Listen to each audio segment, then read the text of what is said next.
안녕하십니까. 오늘 2월 28일 한국 시간으로 아침 9시 30분이 조금 넘은 시간에 녹음을 시작하게 됐습니다. 오늘은 뭐 특별한 일 없이 제 시간에 녹음을 할 수 있게 돼서 다행이라고 생각을 합니다. 여전히 날씨가 좀 쌀쌀하죠. 이제 2월 말로 가면서 날씨가 많이 풀릴 때인데 그래도 낮과 밤의 일교차가 많이 크리라 생각이 됩니다.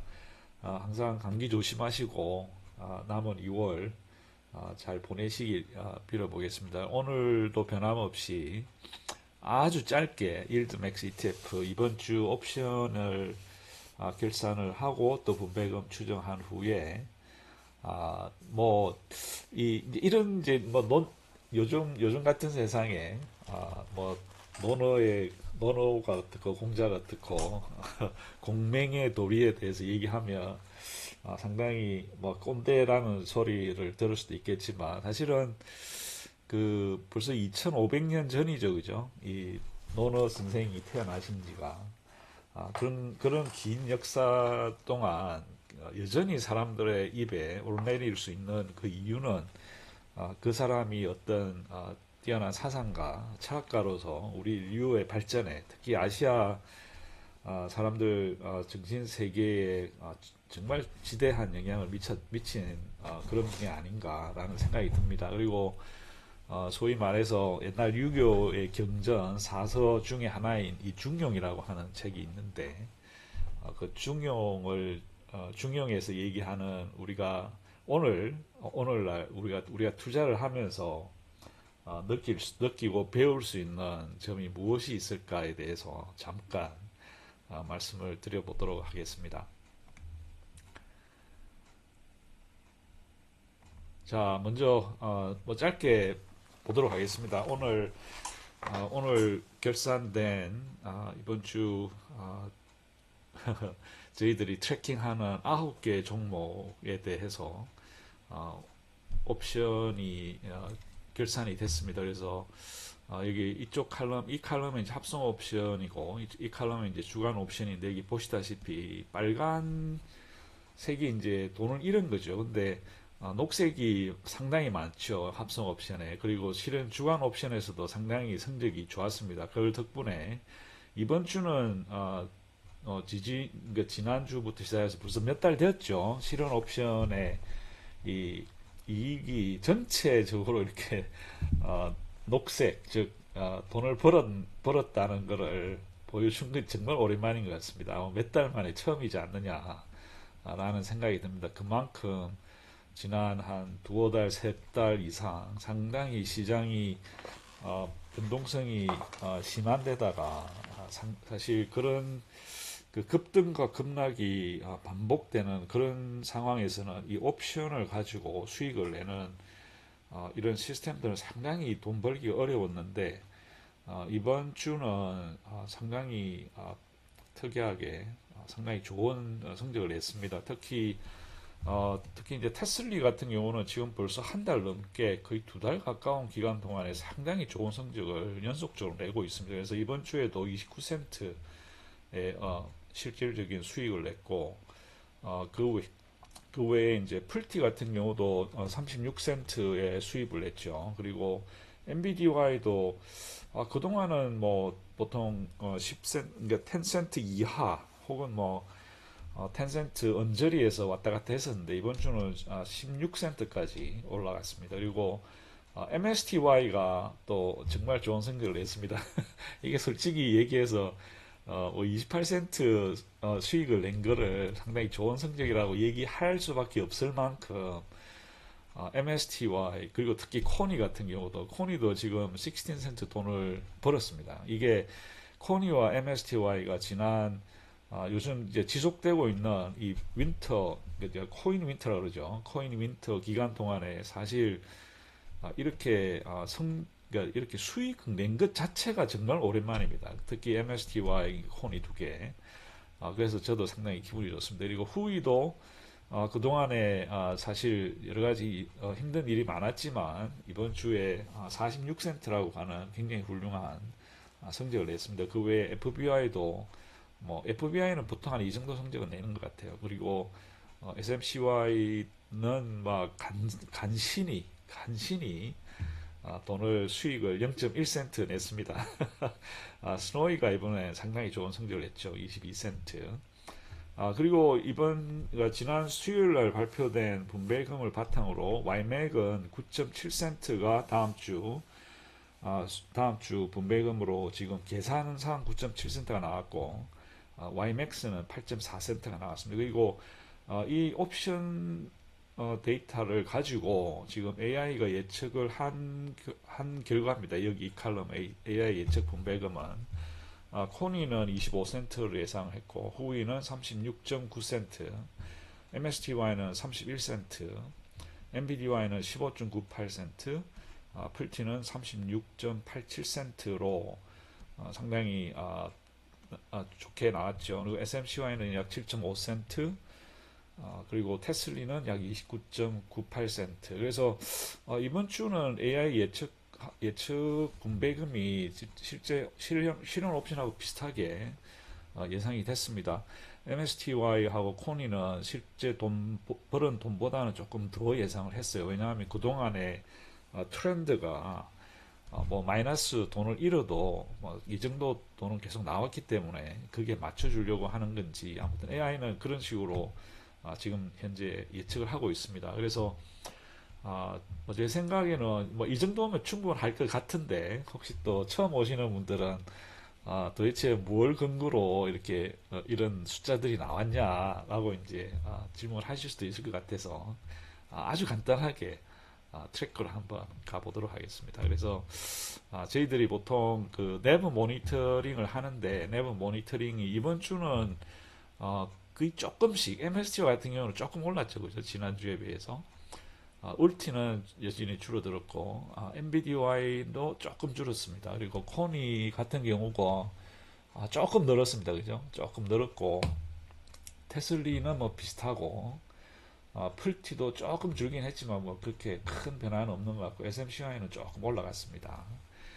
그리고 이제 혹시 처음 오시는 분들은 궁금해 하실 텐데, 여기 제가 아까 보여드렸던 이 숫자들이 다 이런 이 트래커를 저희 트래커라고 부릅니다. 그래서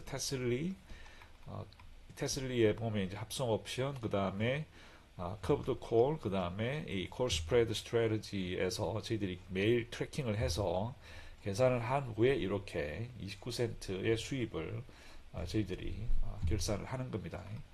그리고 그 다음에 이제 NVDY도 똑같은 방법을 따라서 16.53센트가 나온 것이고, FBI도 마찬가지고, 코니, 그리고 MSTY, 스노이 뭐 이런 식으로 합니다. 그래서 풀티 이제 뭐 방송을 꾸준히 들으셨던 분들은 뭐 이걸 너무 많이 제가 했기 때문에 별로 재미가 없으실 것 같고, 그 외에 이제 요런 그 숫자들 바탕으로 이 여기 이제 프로핏 앤 로스 밸런스에 가면 저희들이 예상을 해봅니다. 예를 들어서 테슬리 같은 경우 지난주, 그죠? 이번 주였죠. 이번 주 그러니까 지난주 금요일 날 예상을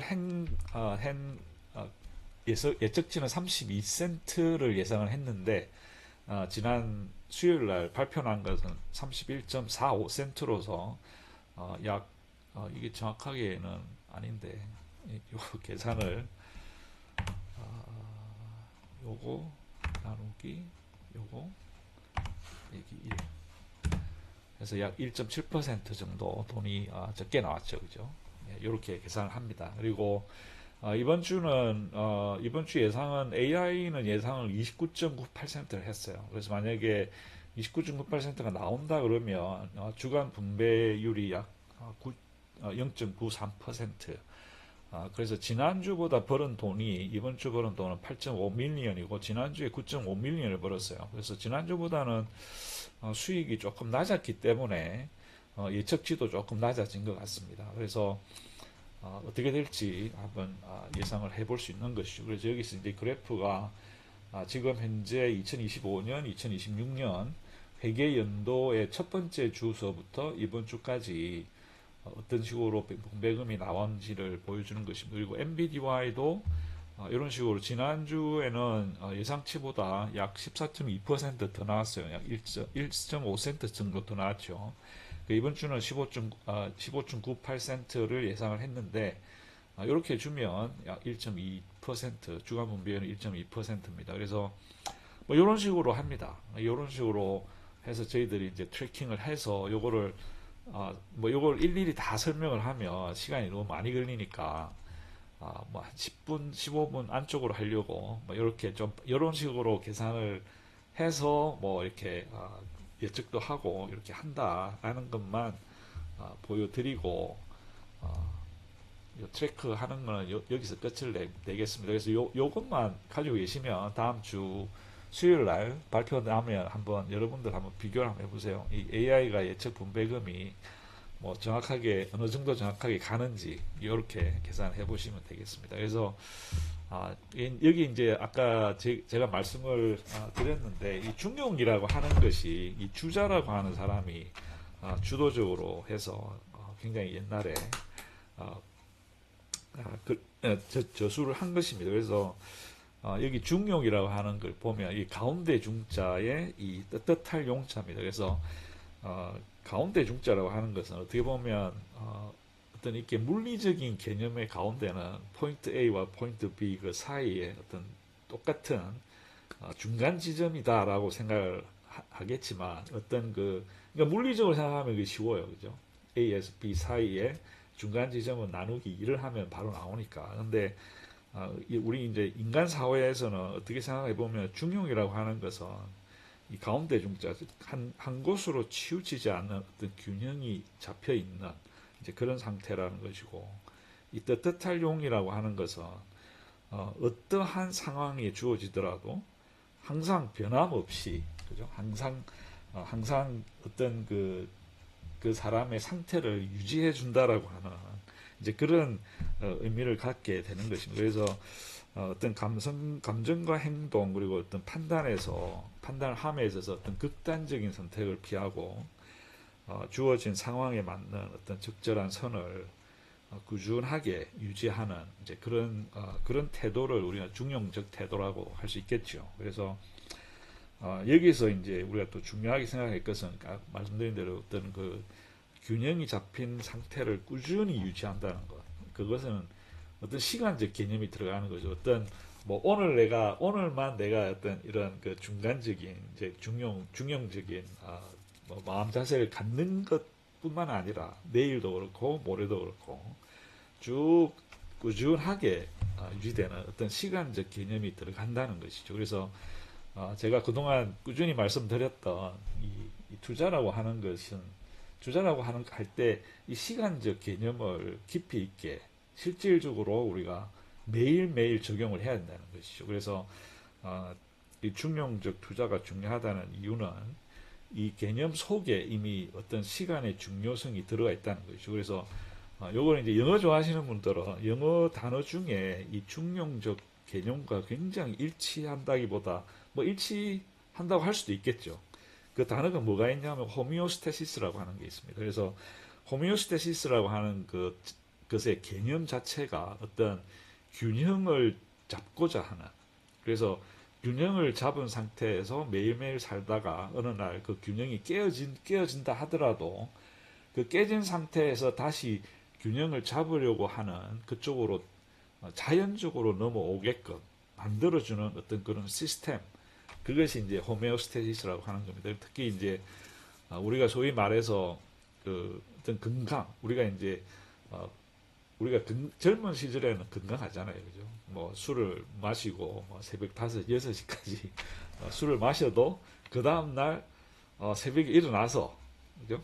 딱 뭐 술이 약간 취했어도 버스 타고 지하철 타고 출근해서 일단 얼굴 도장 찍고 그리고 나서 이제 뭐 다시 나가서 술을 깨든지 뭐 어떻게 하든지 하더라도 어떤 그런 어떤 중용적인 그런 걸 할 수 있지만 이제 세월이 가고 나이가 들면 간도 나빠지고 심장도 나빠지고 뭐 기억력도 감퇴되고 하는 어떤 그런 것들이 젊은 시절에는 이런 몸의 호메오스테시스 어떤 균형을 자동적으로 맞춰주는 어떤 그런 시스템들이 계속 정상적으로 작동을 하기 때문에 빠른 시간 내에 이런 그 호메오스테시스를 리커버리 할 수 있었지만 이제 나이가 들면 그게 안 되는 거예요. 그죠? 그래서 어떤 이 투자를 할 때도 이런 그 어떤 그 어떤 감정에 휘둘리지 않고 한쪽에 치우치지 않는 어떤 극단적인 선택을 하지 않는 이제 그런 것들을 우리가 의식적으로 이걸 바로 잡아야 되는 거죠. 그래서 그래서 이 중용이라고 하는 것이 상당히 중요하다. 그래서 이제 우리가 이제 투자를 시작을 하게 되면 여러 가지 지식을 가지게 됩니다. 이전에는 주식 투자를 어떻게 하는 것조차도 몰랐잖아요. 그죠? 옛날에 우리가 처음에 할 때는. 그럴 때는 뭐 누가 옆에서 얘기를 해주던 어떤 유튜브에서 알려주던 혹은 부모님이 가르쳐 주던 아니면 학교에서 가르쳐 주던 친구들의 얘기를 듣던 어떤 식으로든 하나씩 지식을 쌓게 되는 겁니다. 그래서 그런 지식을 쌓게 되는 그런 방법들은 여러 가지가 있을 수 있겠지만 이 중용에서 사람이 지식을 쌓게 되는 세 가지 방식이 있다고 얘기를 해요. 그래서 그 중에 하나가 이제 생이지지, 학이지지, 고니지지가 이렇게 있는데 생이지지라고 하는 말을 딱 보면 벌써 쉽게 아실 거예요. 뭐 태어나면서부터 벌써 안다는 거죠. 이거는 정말 천재입니다, 천재. 그죠? 타고난 성품과 재능으로 이런 도나 이치를 뭐 아무런 노력 없이 직관적으로 아는 이걸 우리가 이제 천재 혹은 뭐 성인, 그죠? 도사, 뭐 달인, 뭐 태어나자마자 달인인 거예요. 이런 경지로 설명을 할 수 있겠지요. 그리고 학이지지라고 하는 학이지지라고 하는 것은 이제 열심히 공부하고 배워가지고 안다는 거죠. 그래서 우리가 공부하고 스스로 이제 뭐 제가 얘기하기도 하고 다른 사람들 얘기도 듣고 막 유튜브 비디오도 막 듣고 또 MBC 뉴스도 듣고 막 이렇게 듣다 보면 여러 가지 많은 정보를 줍니다. 그래서 그런 것들만 가지고는 또 정확히 모르니까 또 알아서 스스로 공부하고 탐구하고 책을 통해서 혹은 뭐 비디오를 통해서 혹은 그 스승이나 선생님을 통해서 이런 이치를 깨닫는 그죠? 그래서 이런 거를 저희들은 학예지지 즉 배워서 안다는 그런 방식입니다. 그래서 우리가 워렌 버핏 같은 경우는 이 사람은 뭐 전형적인 생이지지다, 뭐 천재 아니냐, 안 배워도 알 것 같죠. 근데 제가 생각하기에는 이 워렌 버핏이라고 하는 이분이 정말 전형적인 학이지지의 대표적인 사람이지 않느냐. 이 사람이 지금 은퇴하셨잖아요. 그죠? 나이 95입니다. 96인가. 아무튼 뭐 지금도 하루에 5시간 이상을 공부를 하신다 그래요. 평생을 하루에 5시간 이상 올라오는 리포트, 신문, 자기가 접할 수 있는 여러 가지 정보를 다 자기가 읽고 생각하고 책을 읽고 하는 어떤 그런 자세가 정말 뛰어난 사람이죠. 그래서 이 사람이 제가 생각하기에는 물론 뭐 재능도 있었을 거예요. 그리고 부모도 이 사람이 전형적인 금수저 아닙니까, 그죠? 금수저였지만 그럼에도 불구하고 어떤 배우고자 하는 이런 자세가 너무나 깊이 있었던 것이죠. 그리고 세 번째가 이제 고니지입니다. 이게 이제 공경할 곤자입니다. 이 나무 목자가 입구자 안에 들어있는 거. 그러니까 입안에 나무가 딱 박혀 있으니까 이거 씹기도 힘들고 얼마나 힘들겠어요. 그래서 이 고니지지의 핵심은 저 같은 사람입니다. 저 같은 사람. 저 같은 사람은 이 정말 어떤 이 천성이 게을러 가지고 저 같은 경우는 천성이 게을러 가지고 이 배우는 거 공부하고 이런 걸 그렇게 좋아하지 않아요. 그래서 일단 몸으로 한번 떼어보는 거죠. 처음부터 오케이 그러면 뭐 한번 내가 100만 원 있으니까 100만 원 한번 투자해보자. 그러고 나서 여러 가지 경험을 하는 거죠. 그래서 실질적인 경험, 어떤 곤란함을 겪어봐야만이 어떤 뭐 시행착오도 해보고 실패도 해보고 고생을 거듭한 후에야 몸으로 비로소 깨닫는.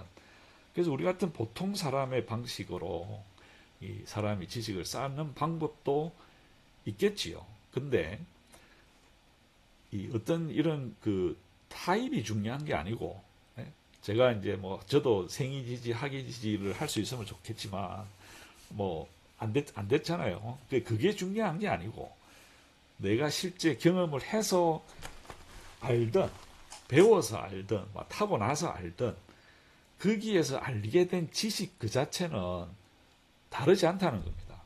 그래서 중용에서 하고 싶은 말은 어떻게 우리가 이 실수를 알든 어떻게 해서 지식을 알든 간에 그 지식을 내 것으로 만들어 가지고 그것을 우리의 투자에 적극적으로 활용할 수 있는 이제 그런 그것이 더 중요하다는 것이죠. 그래서 알게 되는 경로와 속도는 다를 수 있겠지요.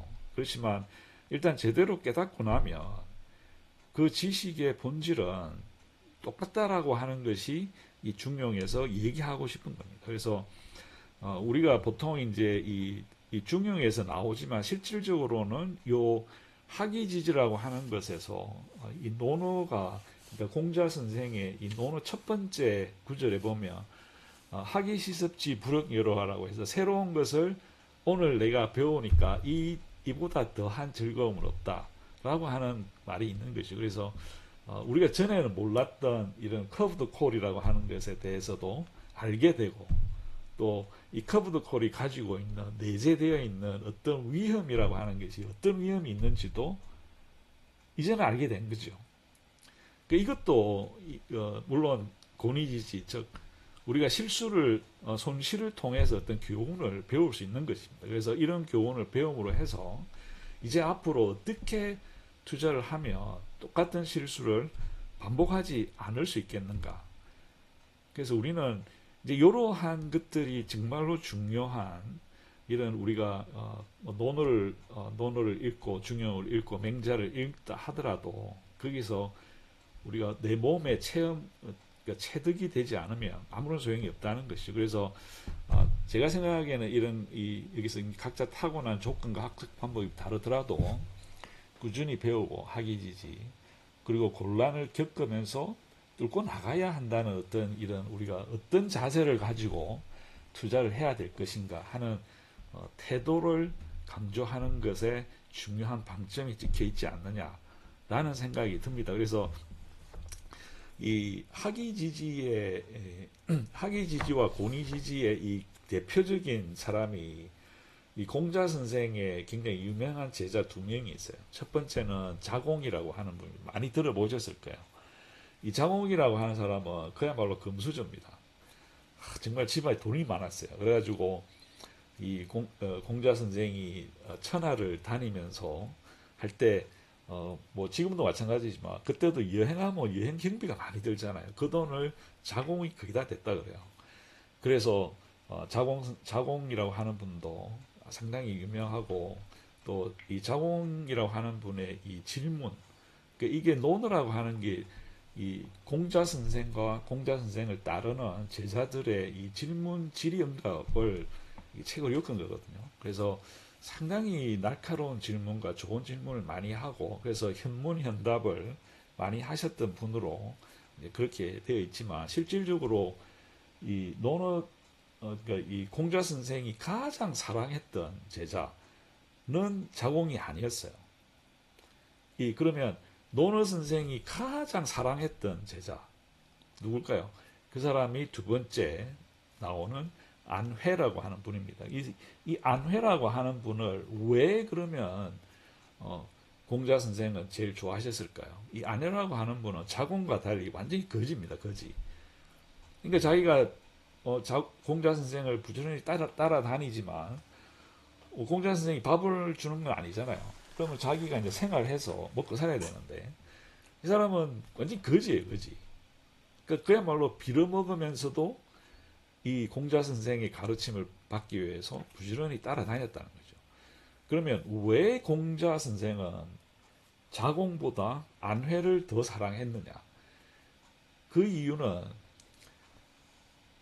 이 안회라고 하는 사람이 배움에 굉장히 열심일 뿐만 아니라 이 곤란한 상황에서도 부지런히 자신의 삶을 살고 학문을 닦고 개인의 수양을 게을리하지 않았던 것이죠.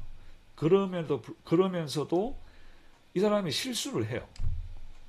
왜냐하면 아는 게 많이 없을 수가 있으니까. 그렇지만 실수를 통해서 배운 그 학습을 확실하게 자기 것으로 만들므로 해서 똑같은 실수를 반복을 안 한다는 것입니다.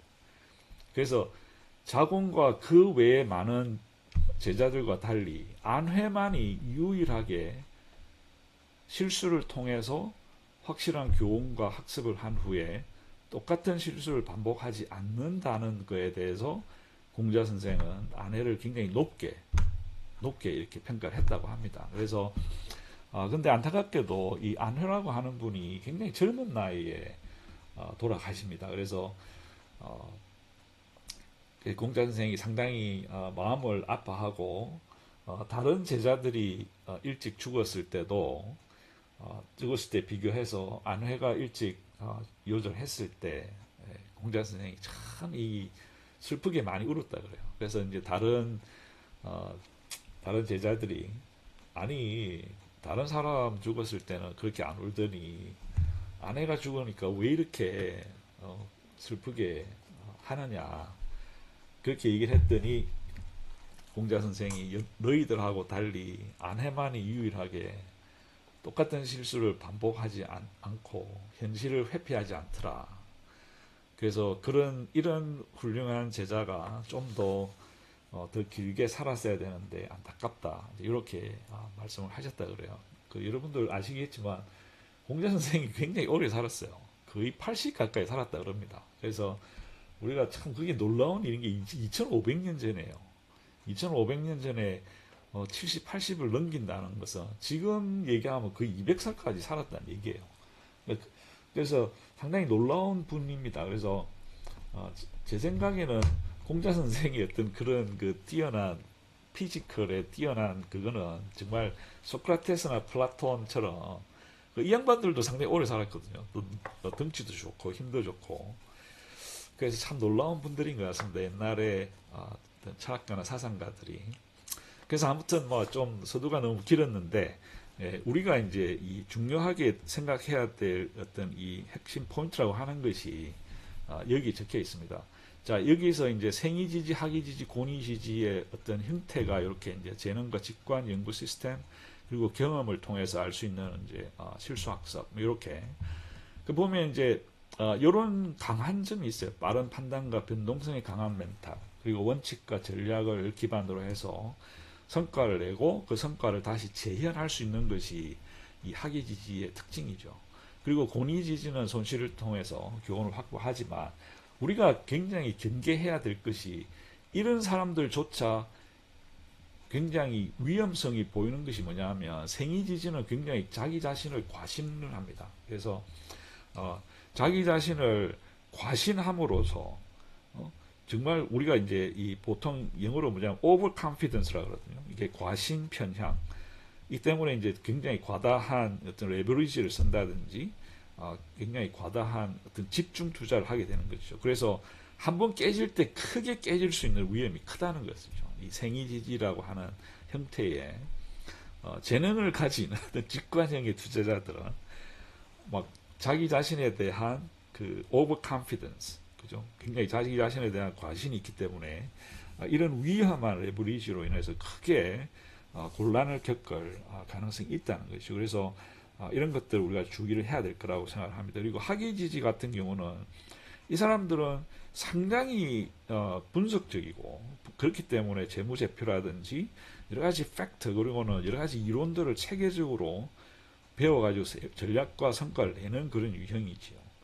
그래서 감정적으로 어떤 감정에 휘둘려서 어떤 트레이딩을 하는 게 아니고 어떤 나름의 투자 원칙을 세웁니다. 그래서 어떤 리밸런싱 툴을 쓸 것인지, 언제 리밸런싱을 할 것인지, 그리고 어떻게 포트폴리오를 구성을 할 것인지, 어떤 기준으로 손절과 익절을 할 것인지를 미리 설계를 해두고 어떤 그런 감정보다는 규칙을 따름으로 해서 어떤 성과를 낼 수가 있는 것이죠.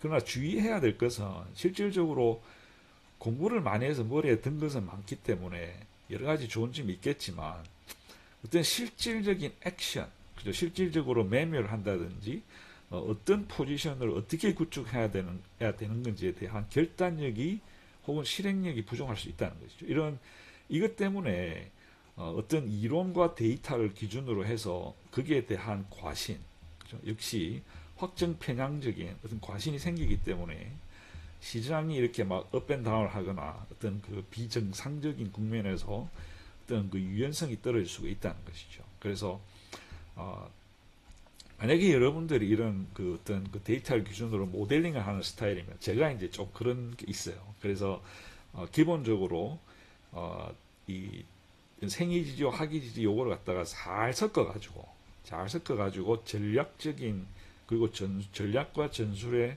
그리고 규칙을 잘 섞어가지고 운영을 하시는 것이 좋지 않겠느냐 이렇게 생각이 됩니다. 그리고 경험형 투자자인 경우는 이제 사실 경험을 갖다가 이 실패를 좋아하는 사람 아무도 없어요. 특히나 이제 이런 손실과 실패, 뭐 폭락 이런 거를 이제 실제로 겪으면서 이 마음에 트라우마가 생기는 분들이 계세요.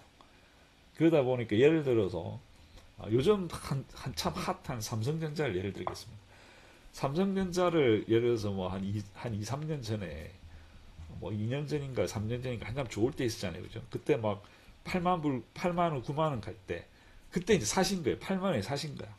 근데 사자마자 조금 지나니까 뚝뚝뚝 떨어지기 시작해가지고 막 5만 원, 4만 원까지 떨어진 거예요. 근데 이제 막 몇 년 동안 그런 상황이 있었지 않습니까? 그죠?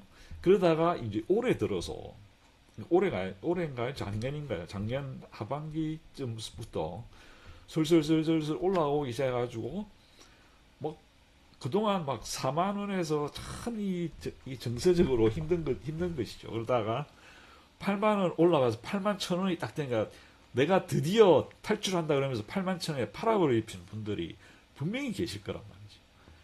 자, 그러면 지금 보십시오. 지금 뭐 15만 원이 넘어서 20만 원 가까이 가는데 어떤 그런 어떤 그 곤란한 상황에서 어떤 나름대로의 이 뭐라 그러죠? 이게 원칙을 세우지 못했기 때문에 언제 팔아야 될 것인가에 대한 이제 그런 것을 못한 그러니까 이걸 우리가 이제 그러니까 손실 회피라고 하거든요. 손실 회피를 손실 경험이 있는 이후에는 이런 투자 형태의 어떤 그런 트라우마적인 흔적을 남기게 되는데 이것을 조금 더 공포를 우리가 어떻게 하면 체계적인 교훈으로 전환을 할 수 있을 것이냐. 그러므로 해서 동일한 실수를 반복하지 않을 것이냐를 공부를 하셔야 되지 않느냐라고 생각을 합니다. 그래서 상당히 그 많은 개인 투자자들, 뭐 저도 포함해서 초기에 이 고니지지 단계를 거치면서 어떤 뭐 절대 하지 말아야 될 것을 테스트를 해보게 됩니다. 뭐 아까 말씀드렸듯이 몰빵을 한다든지 뭐 레버리지를 막 이렇게 가지고 빚을 내서 투자를 하다가 청산당해 본다든지 어떤 그 뉴스에 따라서 어떤 뭐 테마주를 추격 매수를 해가지고 크게 손실을 본다든지 어떤 이런 원칙 없는 매매를 통해서 우리가 몸에 익히게 되는 겁니다. 그래서 그걸 한번 이런 실패를 하고 난 후에 그냥 내가 이제는 더 이상 주식하기 싫어. 주식에 대해서 얘기하지 마. 그래서 그냥 다 지우고 손을 떠나는 것보다 어떤 그런 것을 통해서 배운 레슨을 교훈을 가지고 나중에 투자할 때 어떻게 활용할 것인가 그것이 더 중요하다는 거죠. 그래서 우리가 좀 더 체계적으로 어떻게 그러면 이런 그 형태를 어떻게 투자에 적용할 것이냐. 그래서 감정 소모를 줄이고 손실을 구조적으로 해석할 수 있는 자기 인식 그리고 어떤 가설을 세우고 거기에 들어갈 때 그것을 가설을 세울 때 내가 무엇을 빼먹었는지 무엇을 간과했는지 하는 것을 알기 위해서는 어떤 이 손실 로그라고 하는 걸 한번 손실 노트 이런 거를 한번 적어 놓는 것도 상당히 도움이 되지 않느냐라는 생각이 듭니다. 그리고 이런 것들을 모아가지고 자기 자신의 규칙을 정하고 감정을 배제한 어떤 그런 매매를 할 수 있는 그런 시스템화하는 것이 중요하다는 것이죠. 그리고 뭐 어떤 여러분들이 생각이 그렇잖아요. 내가 특히 초보 시절에는 다른 사람들이 막 좋다 그래가지고 막 상승장에 들어간단 말이에요. 들어가면 올라간다고. 그러면 와 내가 이번 달에 벌써 내 월급이 200만 원인데 내가 주식에서 200만 원을 벌게 되는 거죠. 그러면 야 내가 정말 재능이 있나 보다. 그래서 이제 생이지지처럼 생각을 하는 것이죠. 그러지만 이 재능도 항상 재능을 절대 스스로 뭐 너무 비하할 필요는 없을 것 같아요. 뭐 그게 운이든 어쨌든 간에 수익을 냈으면 거기에서도 교훈을 얻을 수 있다는 거죠. 그래서 항상 수익이 있으면 그게 항상 그 손실을 볼 수 있는 리스크가 있으니까 그 리스크를 어떻게 관리를 할 것이냐. 그 리스크를 관리를 하기 위해서는 알아야 관리를 할 거 아닙니까? 그죠? 그래서 리스크 관리에 대해서 공부를 해보고 그래서 이런 식으로 서로 이런 것들을 모아가지고 자기 자신에게 도움이 되는 방향으로 자기의 지식과 경험을 이용하는 것이 정말 중요하다라고 생각을 합니다. 그래서 이제 요 너무 좀 이게 말씀을 들으니까 들을 때는 막 그럴싸한데 이게 이제 어떻게 그러면 좀 더 구체적으로 우리가 이런 것들을 할 수 있겠느냐. 그래서 오늘은 이 학이지지의 상당히 예를 한번 들어보도록 하겠습니다. 그래서 여기 이제 제가 지금 갖고 있는 포트폴리오가 지난 제가 2022년 말부터 이 분배금 배당주 분배주에 이제 투자를 시작을 했거든요. 그래서 이제 2023년, 2024년, 5년, 6년, 그러니까 올해까지 3년 반 정도 투자를 해오면서 운영사별 월 분배금이 어떻게 변화되었는가. 그래서 제가 뭐 처음에 시작할 때는 JPM으로 시작을 했어요. JP 그리고 JQ. 그 외에 이제 일드맥스도 이제 2023년 초반부터 시작했죠. 일드맥스, JPM. 그 외에 이제 니오스 최근에 들어갔고 렉스쉐어는 2024년부터 2023년 말인가 그때 시작을 했죠.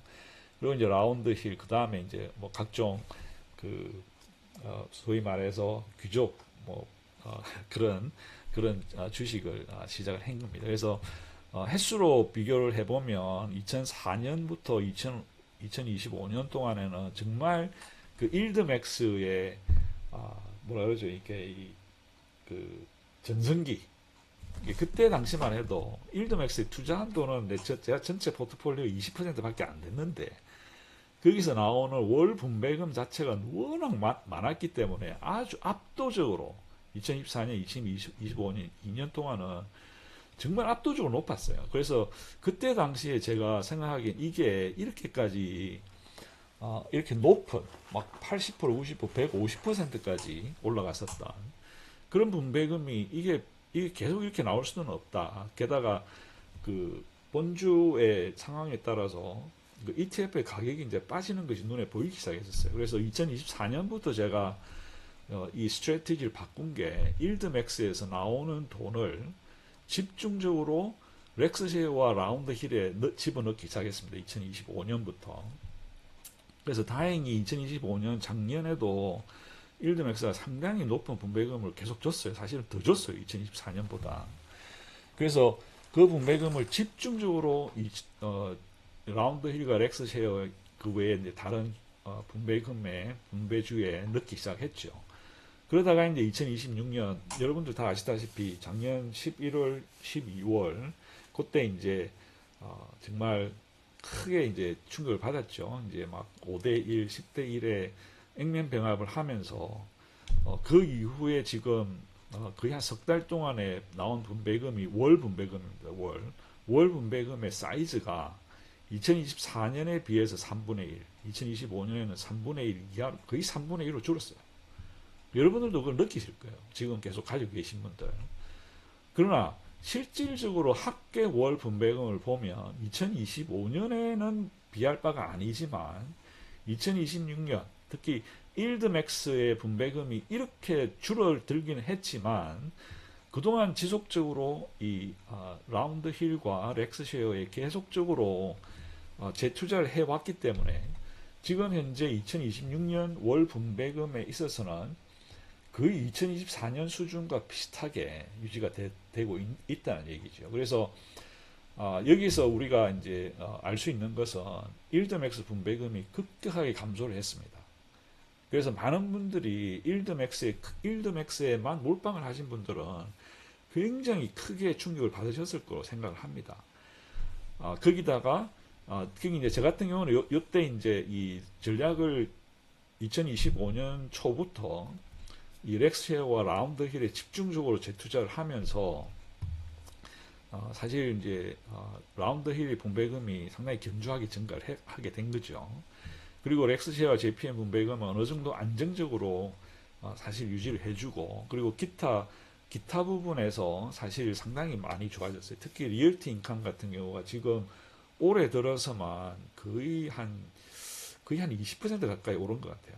이렇게 이게 서로 이제 돌아가는 것이죠. 그래서 돌아가면서 어떤 그 미국의 이율이 낮아지면 낮아질수록 리츠의 가치가 점점 더 올라가게 되는 것이죠. 그래서 이렇게 분산 투자를 해놓으면, 그래서 이 분산 투자를 해놓으면 포트폴리오를 준비를 해놓으면, 그죠? 이게 이제 우리가 소위 말해서 이제 리밸런싱이라고 하는 겁니다. 포트폴리오가 있는데 그때 당시에 일드맥스가 좋았을 때는 거기서 나오는 돈으로 리밸런싱을 해서 다른 그 분배주를 수입을 한다든지 그 비중을 조금씩 늘려나간 것이죠. 그래서 그런 상태가 되면 실질적으로 일드맥스 같이 어떤 빠르게 줄어드는 급격한 감소가 있다 하더라도 전체적인 월 분배금의 성장은 레벨 자체는 어느 정도를 유지를 해줄 수 있는, 이제 이런 식으로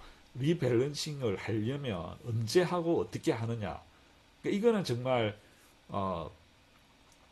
배워서 알 수도 있고, 그죠? 거기다가 고니지지. 자, 이제 일드맥스에서 크게 이제 이 손해를 보셨던 분들 정말 안타깝죠. 그러나 이것이 우리에게 어떤 교훈을 주는가라고 하는 것을 생각을 해본다면, 이렇게 분산 투자를 함으로써 충격을 완화를 할 수 있다는 거죠. 그 충격을 100%다 어떻게 할 수는 없지만, 이렇게 여기 보시다시피 2025년에는 이만큼의 받는 거에 비하면 2026년은 정말 받는 거에 거의 3분의 1 토막이 났다는 얘기죠.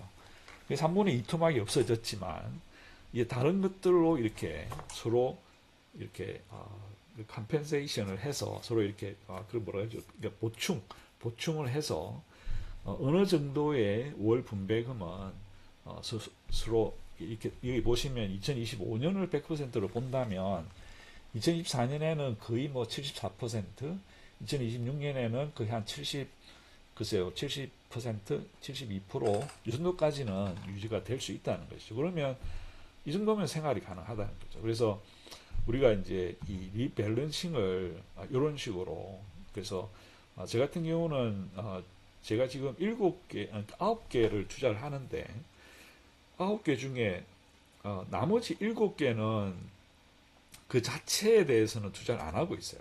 그래서 예를 들어서 그렇지만 NBDY와 테슬리 두 개는 NBDY와 테슬리에서 나오는 분배금은 100% 다시 NBDY와 테슬리를 사는데 재투자를 합니다. 왜냐하면 제 생각에는 엔비디아가 옛날처럼 폭발적인 성장을 못해요. 특히 이번에도 예상치보다 더 돈을 더 벌었는데도 불구하고 돈이 빠지잖아요, 그죠?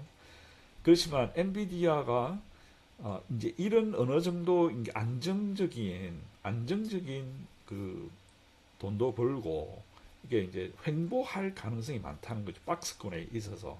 그러면 이렇게 횡보장에서는 이 커브드 콜을 기반으로 하는 NBDY 같은 경우 굉장히 수익 내기가 쉬워요.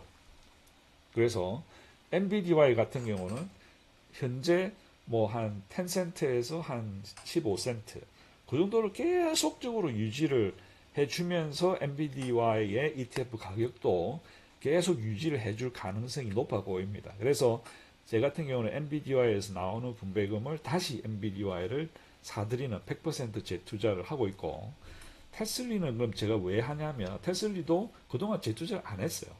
근데 이제 테슬리가 지금 현재 테슬라가 이제 그동안의 어떤 그 자동차 회사라고 하는 이미지에서 벗어나서 이런 AI를 이용한 그 로봇, 그 외에 이제 정말 제2의 전성기를 시작할 가능성이 높다라고 저는 생각을 합니다. 그래서 저는 테슬라를 믿기 때문에 이 테슬리도 또한 업앤다운이 있겠지만 앞으로 장기간 동안 테슬리는 계속적으로 지금보다 어쩌면 더 많은 분배금을 지불할 가능성도 있지 않느냐 라고 저는 생각하기 때문에 이렇게 두 개는 다시 재투자를 하지만 나머지 7개에서 나오는 돈으로 그 외 일맥 분배금의 재투자를 라운드 힐과 이제 제가 이제 새롭게 시작한 게 SPYI 그리고 QQQI 이게 이제 SPY와 QQQ를 가지고 커브콜 하는 겁니다. 그래서 현재 약 한 12에서 13% 연 수익률을 목표로 해서 하고 있는데 다른 커브드 콜과 달리 이게 이 SPYI, QQQI, ETF의 가격 자체가 굉장히 스테이블해요. 그래서 여기에 대한 비중을 일맥에서 나오는 돈을 집중적으로 투자를 하고 있습니다. 그 외에 라운드 힐과 렉스시의 분배금은 이 본인 그러니까 이 본주의 본 ETF에 계속 재투자는 50% 그리고 50%는 니오스의 SPYI와 QQQI의 50%를 지금 집중적으로 재투자를 하고 있습니다. 그리고 그 외에 이제 잽큐라든지 그 다음에 뭐 리얼티 인컴, 그 다음에 뭐 ARE 뭐 이런 분배금과 배당금은 다시 이제 자기들 사이즈를 계속 키우고 있고 또 제가 이제 아직은 월급을 받으니까 월급 받으면 얼마를 인덱스 펀드인 VOO, QQQ, 그리고 SCHD에 지금까지 계속 해왔거든요. 몇 년 동안. 지금 계속 하고 있습니다. 그러면 친구들이 저한테 이런 얘기를 해요. 야, 이제 다 너를 가지고 이제 곧 은퇴할 건데 인덱스 펀드에 왜 하냐? 그 제가 하는 말하는 이유는 똑같습니다. 아니 뭐 은퇴하고 나면 투자 안 하는 거는 아니지 않느냐. 은퇴해도 투자는 계속 해야 돼요. 왜냐하면 이제 지금은 월급을 가지고 생활을 하고 투자금에서 나오는 그거는 다시 재투자를 하고 있지만 나중에 제가 은퇴하고 나면 제가 이 월 분배금의 일부를 받아서 생활비로 쓰고 또 일부는 재투자를 해야 된다는 얘기죠. 그러면 재투자의 목적이 뭐냐면 월 분배금은 계속 제 이 월 현금 흐름의 소스이기 때문에 버리면 안 되는 것이죠. 그래서 문제는 나중에 살다 보면 현금을 써야 될 일이 생기는 거죠. 그러면 그 현금을 월 분배금 주는 거를 팔 수는 없지 않습니까? 그걸 팔아버리면 월급이 현금 흐름이 줄어드니까 그만큼 생활이 힘든 것이죠. 그래서 어떤 그 현금이 필요할 때를 대비해서라도 이런 인덱스 펀드가 필요하다는 것이죠. 그래서 나중에 돈이 필요하면 인덱스 펀드를 팔아서 쓸 수도 있고. 아무튼 뭐 인덱스 펀드는 10년 후를 내다보는 최소한 10년 후를 내다보는 거니까 제가 나이가 60인데 이제 뭐 70대도 현금을 쓸 일이 있지 않겠습니까? 그죠? 그럼 그때 필요하면 이걸 이제 풀어서 쓸 수도 있다는 거죠. 그래서 제가 생각하는 결론적으로 제가 생각하는 이 중용적 투자라고 하는 것은 이 중용적 투자의 본질은 수익률과 리스크를 분산을 하셔야 돼요. 그죠? 몰빵을 하시면 절대 안 됩니다. 몰빵하지 말고 레버리지도 일으키지 말고 특히 이제 저처럼 나이가 든 사람들은 레버리지를 가지고 하면 굉장히 위험합니다. 그래서 물론 나중에 뭐 시간 되면 레버리지의 위험성에 대해서 따로 얘기를 드릴 수도 있겠지만 어떤 그 돈을 버는 거에만 집중하지 말고 수익과 손실의 리스크를 항상 상존한다. 내가 이만큼의 돈을 벌 가능성이 있으면 이만큼의 돈을 잃어버릴 가능성도 있기 때문에 이 수익률과 리스크를 분산을 해서 어떤 적립식으로 투자를 함으로 해서 우리들의 마음이 이 멘탈이 안정을 아까 말씀드린 호메오스테시스 어떤 중용 한쪽에 치우치지 않고 시장이 좋을 때나 시장이 나쁠 때나 항상 어느 정도 안정적인 마음을 가지려면 이렇게 수익과 리스크를 분산해 가지고 적립식 투자를 함으로써 여러분의 마음에 안정을 줄 수 있다는 것이죠. 그럼 이게 왜 마음의 안정을 주는 것이 중요하냐? 마음이 안정된 분들은 시장에 오랫동안 머무를 수 있습니다. 그러면 시장에 오래 머무르는 것이 어떤 이익을, 어떤 면에서 중요하냐? 제가 다음 두 슬라이드를 보여드릴 텐데, 이거는 이 제 채널을 쭉 그동안 보신 분들 아마 10번도 넘게 보셨을 거예요. 그래서 또 보여드리겠습니다. 이 미국 시장은 그동안 변동성이 너무나 많아요. 1980년부터 시작을 해도, 그죠? 40년이 넘었죠. 45년, 6년입니다. 어마어마하게 많은 부침을 겪습니다. 올라갔다가 떨어졌다가 또 어떤 때는 막 10년 동안 이렇게 박스권에 같이 있기도 하고 하지만 세월이 가면 우상향을 한다는 거죠. 여기 보십시오. 우크라이나 전쟁, 코비드-19, 브렉시트, 그리고 뭐 이때 이 글로벌 파이낸셜 크라이시스, 이란 이라크 전쟁, 9.11, 뭐 닷컴 버블이 깨질 때 항상 어마어마하게 많은 일들이 벌어지지만 세월이 가면 갈수록 여러분들이 시장을 떠나지 않고 시장에 머물러만 있으면, 하락을 버텨낼 수 있으면 여러분들은 투자의 신과 투자의 신선이 될 수 있다는 거죠. 근데 그러면 좀 더 구체적으로 시장에 머물러 있는 것, 시장에 장기간 머무르는 것이 어떤 효과를 보느냐 하는 것을 보여주는 것이 이 데이터입니다. 이게 2023년에 나온 데이터예요.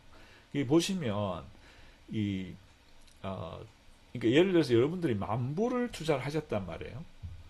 지난 1988년에부터 해가지고 2023년 동안 35년 동안 12,000 시간이 아니고 12,700, 지금 뭐 한 13,000, 14,000 정도 됐을 거예요. 그 시간 35년 동안을 여러분들이 시장에 머물러 계셨는데 1988년 1월 1일에 10,000불을 투자를 했으면 머물러만 계신 것으로서 여러분들이 invested all day 35년 동안 머물러 계시면 10,000불이 41만 7천 불입니다. $10,000가 41만 7천 불. 즉 얼마냐면 지금 6억이에요. 6억. $10,000면 지금 현재 환율로 1,400만 원이죠. 1,400만 원이 35년 동안 그대로 묻어놨으면 하루도 안 빠지고, 그러면 지금 4억, 5억이 돼 있다는 거죠. 그럼 만약에 1억을 묻어놨다. 그럼 이게 지금 50억 부자가 되어 있다는 거예요. 근데 정말 베스트 5일을 만약에 여러분들이 빠졌다. 그러면 수익률이 반으로 줄어듭니다. 그죠? 수익률이, 그러니까 5일만 빠졌는데 여러분들의 포트폴리오 밸류가 37%나 줄어드는 것이죠. 거의 3분의 1은 없어집니다. 5일. 12,775일 중에 5일입니다. 5일, 베스트 5일을 여러분들이 빠져 있으면 이런 어마어마한 손실을 보게 된다는 것이죠. 근데 만약에 베스트 50일을 빠졌다. 12,775일 중에 50일이면 정말 표시도 안 납니다. 그러면 여러분들 수익은 31,900달러밖에 안 되는 거죠. 근데 문제는 우리가 언제 이 5일이 될지, 10일이 될지, 30일이 될지, 50일이 될지를 모른다는 게 문제죠. 12,775일 동안 여러분들이 50일을 빠졌다. 근데 그 언제 50일이 베스트일 줄은 여러분들 아십니까? 저는 모릅니다. 아무도 몰라요. 그렇기 때문에 시장에 머물러 계시는 것이 확실하게 부자가 될 수 있다는 거죠. 그래서 버티기 위해서는 무엇이 필요하다?